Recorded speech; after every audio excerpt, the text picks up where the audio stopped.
I'm Thomas Baldrick here at ASH 2014. Happy to have with us Dr. Martha Lacy from the Mayo Clinic here to talk about her PVD study for multiple myeloma patients. Good morning. How are you? Good morning, Thomas.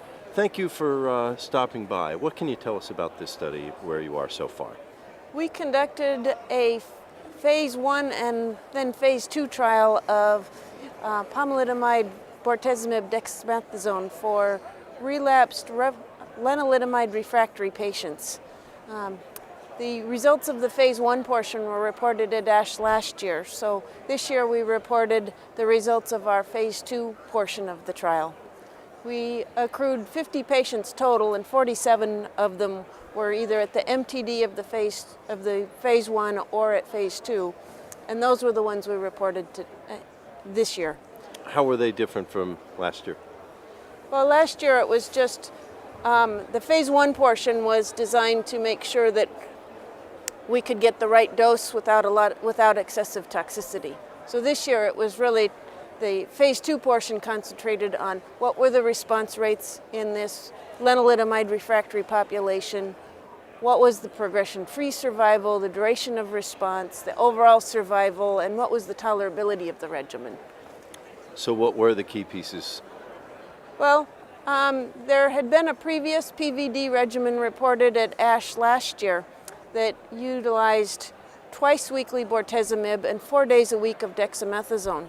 We modified that, and we took our original pomalidomide dexamethasone regimen, which was pomalidomide 4 milligrams for 21 out of 28 days, with dexamethasone 40 milligrams once a week, and we added bortezomib 1.3 milligrams per meter squared, either subcutaneous or IV, to that regimen.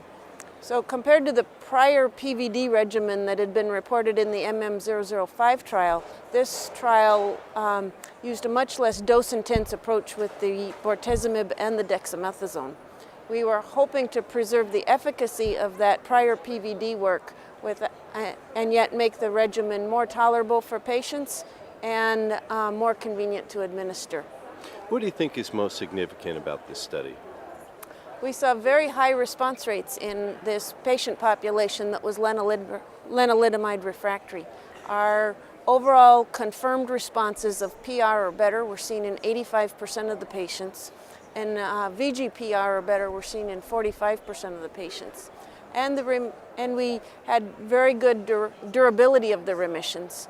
The progression-free survival was 10.8 months, and the average duration of response was about 14 months. Where does the study go from here?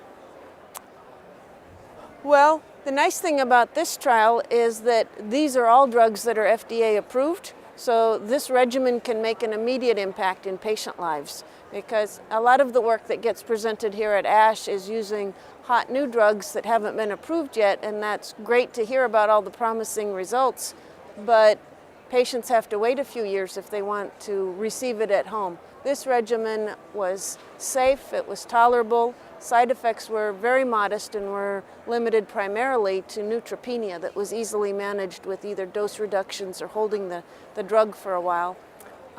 And patients can get it right now. Very good. Thank you, Dr. Lacy, for stopping by and sharing your info, and wish you the best of luck. Thank you.